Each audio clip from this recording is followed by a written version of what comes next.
Hello अस्सलाम वालेकुम guys, welcome to my channel TVH travel with Hasan. आज की जो वीडियो है उसका मेन टॉपिक ये है, हम किसी भी शेंजन कंट्री के लिए वीज़ा अप्लाई कर रहे होते हैं तो वीज़ा एप्लीकेशन फॉर्म हमें किस तरह फिल करना है।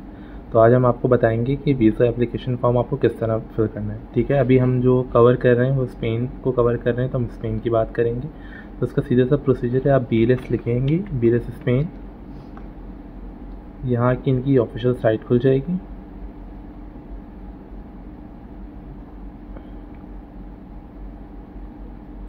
आपने BLS स्पेन पे टिक करना है। फिर आप आएंगे वीज़ा टाइप पे, यहाँ पे आप आ जाएंगे फैमिली वीज़ा पे। फिर आप इसको नीचे करते हैं तो आपके पास आ जाता है वीज़ा एप्लीकेशन फॉर्म।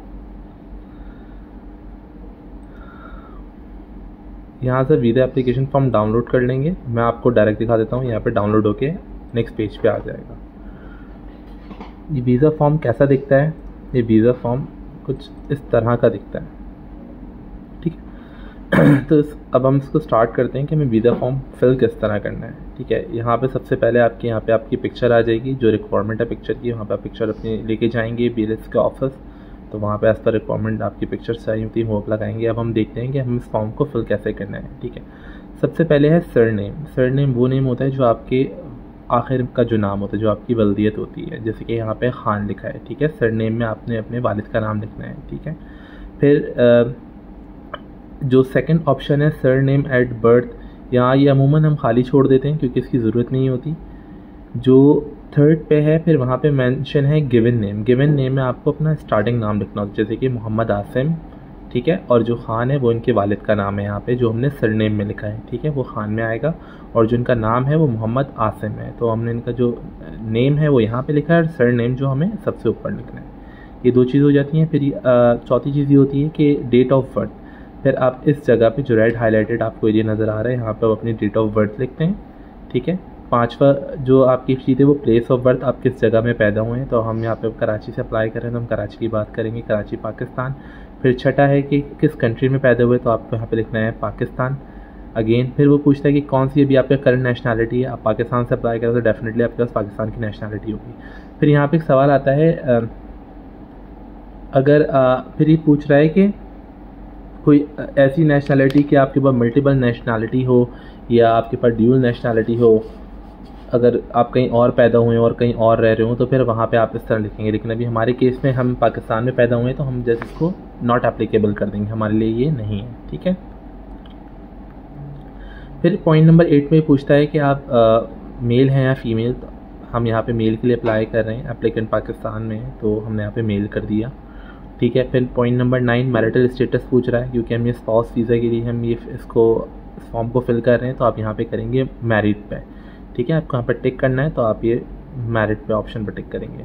अच्छा, पॉइंट नंबर 10 पे ये पूछ रहा है कि surname first name address different from applicant, और ईमेल एड्रेस नेशनैलिटी, ये हमारे लिए नॉट एप्लीकेबल है, हमें इस पॉइंट को छोड़ देना है, इसको हमें फिल नहीं करना। पॉइंट नंबर 11 में आप आ जाते हैं। पॉइंट नंबर 11 में बेसिकली ये पूछ रहा है कि आपका नेशनल आइडेंटिटी कार्ड नंबर, वो यहाँ पे आपको पूरा यहाँ पे मेंशन करना है। ठीक है, पॉइंट नंबर 12 में आपसे पूछ रहा है कि आपके पास कौन से किस्म का पासपोर्ट है। मेजॉरिटी यहाँ से लोग अप्लाई कर रहे होते हैं, उनके पास ऑर्डिनरी पासपोर्ट होता है, तो हमने यहाँ पे ऑर्डिनरी पासपोर्ट पर टिक लगा दी है। पॉइंट नंबर 13 पे पूछ रहा है कि नेम ऑफ ट्रैवल डॉक्यूमेंट, आपका पासपोर्ट नंबर यहाँ पे मेंशन करेंगे आप। ठीक है, फिर पूछ रहा है कि डेट ऑफ इशू, पासपोर्ट आपका कब इशू हुआ वो डेट आप यहाँ पे मेंशन करेंगे। फिर वो पूछ रहा है कि आपका पासपोर्ट एक्सपायर कब होगा, वो डेट आप मेंशन करेंगे। फिर वो पूछ रहा है कि ये पासपोर्ट आपका इशू किस कंट्री से हुआ है, तो पाकिस्तान से हुआ तो आप पाकिस्तान लिखेंगे। फिर पॉइंट नंबर 17 में पूछ रहा है कि आपका होम एड्रेस, जहाँ से आप रहते हैं, रिहाइश आपकी, वहाँ पे आपको रिहाइश अपनी पूरी लिखनी है, जैसे कि हम आपको यहाँ पे दिखा रहे हैं स्क्रीन पे, पूरी रिहाइश आप यहाँ मेंशन करेंगे। साथ में पूछ रहा है कि अपना ईमेल एड्रेस भी मेंशन करें, तो आप अपने यहाँ पे ईमेल एड्रेस भी मेंशन करेंगे। फिर बराबर वाले ऑप्शन में पूछ लेता है कि आपका कॉन्टैक्ट नंबर क्या है, तो आप यहाँ पे अपना कॉन्टैक्ट नंबर लिखेंगे। पॉइंट नंबर 18 में पूछ रहा है कि अगर आपके पास एक से ज़्यादा 2 नेशनैलिटी हैं, तो आप इसको येस करें और नो करें। अगर आपके पास नेशनैलिटी नहीं है, तो आप जिस तरह आप यहाँ पे लिखा हुआ है नो, तो आप यहाँ पे नो करेंगे। अगर आपके मल्टीपल नेशनैलिटी है तो फिर आप इसको येस करके आगे मामला फिल करेंगे। पॉइंट नंबर 19 में पूछ रहा है कि गवर्नमेंट एम्प्लॉय है, आपका ऑक्यूपेशन पूछा जाता है, बेसिकली आपका क्या ऑक्यूपेशन है, तो अब यहाँ पे आप लिख सकते हैं मैं गवर्नमेंट एम्प्लॉई हूँ। फाइनेंस में काम करता हूँ, इस तरह करके। पॉइंट नंबर 20 में पूछ रहा है कि आप ये क्यों अप्लाई कर रहे हैं। जिस तरह मैंने आपको बताया स्पाउस वीज़ा के लिए, हस्बैंड वाइफ के लिए, तो आप यहाँ पे फैमिली रियूनिफिकेशन वीज़ा वाले पार्ट को टिक करेंगे। पॉइंट नंबर 21 पे ये है कि आप किस डेट को वहाँ जाना चाहते हैं, ठीक है, उस सिटी में। तो आप यहाँ पे एक्सपेक्टेड डेट लिख देंगे कि मिसाल के तौर पे आपने प्लान किया 6 महीने बाद जाएंगे, तो आपने लिख दिया 1 दिसंबर 2025, ठीक है। फिर पॉइंट नंबर 22 में है कि आपको जो वीज़ा चाहिए वो किस तरह का हो। डेफिनेटली जो वीज़ा चाहिए होगा आपको मल्टीपल एंट्रीज़ होगा, क्योंकि स्पाउस वीज़ा की बात हो रही है, हस्बैंड वाइफ की, तो आप मल्टीपल एंट्रीज़ पे टिक करेंगे। पॉइंट नंबर 23 पे वो पूछ रहा है कि आपका एड्रेस क्या है। जब आप स्पेन जाते हैं, उस कंट्री में जाएंगे, तो वो जो आपका स्पाउस का एड्रेस होगा वही आपको यहाँ पे मेंशन करना है, ठीक है। पॉइंट नंबर 24 में पूछ रहा है कि आपको अपना फॉरेनर नेशनल, अच्छा, आपको अपना NI नंबर लिखना है जो गवर्नमेंट आपको इशू करती है, ठीक है। जो एप्लीकेंट का इशू होगा वो उसको यहाँ पे अपना NI नंबर मेंशन करना है। और पॉइंट नंबर 25 में पूछ रहा है कि आपका जो लेटर आपका पास होता है, जब आपके पेपर अप्लाई होते हैं, तो वहाँ पे उस लेटर, जिस दिन वो लेटर पास हुआ है उसकी डेट आपको यहाँ पर मेंशन करनी है। यहाँ तक क्लियर है 25 तक। अब आगे चलते हैं। अब आगे हम चल के ये आपको बता रहे हैं गाइस के फॉर एग्ज़ाम्पल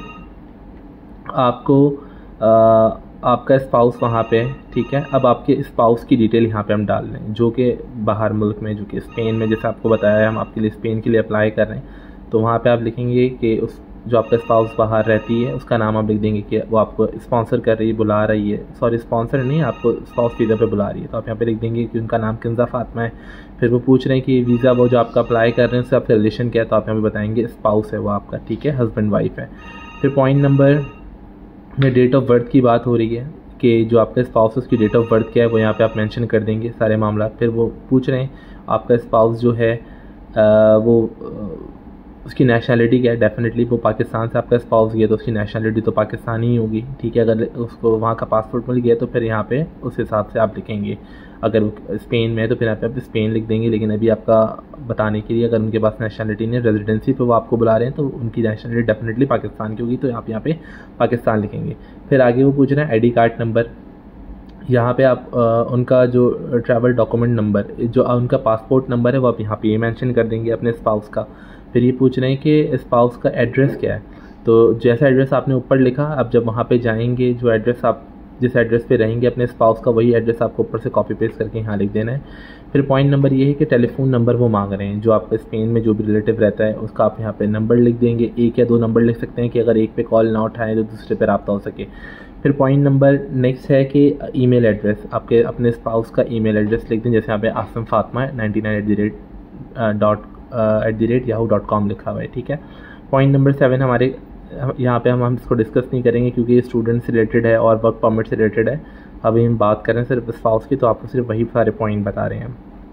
तो बस ये फॉर्म इस तरह ख़त्म हो जाता है। फिर आप नीचे आ जाते हैं तो आपको काम की बात ये बता देते हैं। ये पूरा फॉर्म आपको गो थ्रू कर सकते हैं डाउनलोड करके, जैसे मैंने आपको बताया। अब काम की बात ये है, इस पॉइंट पे बता रहे हैं कि जो अपने रेजिडेंसी के लिए जो फैमिली रियूनिफिकेशन वीज़ा अप्लाई कर रहे हैं स्पेन से पाकिस्तान के लिए, उसका जो मैक्सिमम ड्यूरेशन है वो 2 मंथ है। लेकिन आपको पता है आजकल पाकिस्तान की जो करंट कंडीशन और हालात को देखते हुए वीज़ा प्रोसेस टाइम ले रहा है। ये around 9 to 10 month to 1 year तक के वीज़ा प्रोसेस जा रहा है।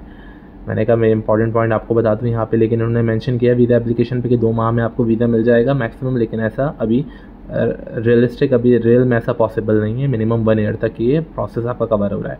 फिर लास्ट में आप यहाँ पे जिस दिन आप BLS वीज़ाट्रॉनिक्स जाते हैं, वहाँ पे आप मिसाल के तौर पे आज आपने फॉर्म फिल कर लिया, लेकिन आप डेट कल की डालेंगे क्योंकि आप कल जाके वीज़ाट्रॉनिक्स कराची TCS में जाके जमा कराएंगे, तो आप 5, 15, 25 डेट डाल सकते हैं। यहाँ पे अपना सिग्नेचर करेंगे और इस तरह आपका ये फॉर्म बिल्कुल कंप्लीट हो जाता है। अच्छा, यहाँ पे एक रिक्वायरमेंट ये है, जब आप BLS ऑफिस जाते हैं तो यहाँ पे आपके वालिद वालदा का नाम भी लिखवाते हैं। और पिक्चर का क्राइटेरिया मैंने आपको बता दिया कि पिक्चर आप साथ लेके जाते हैं, वहाँ पे इसको चिपका देते हैं। अगर आपको वीडियो पसंद आई है तो इसको लाइक और शेयर करें। आपका होस्ट हसन, शुक्रिया।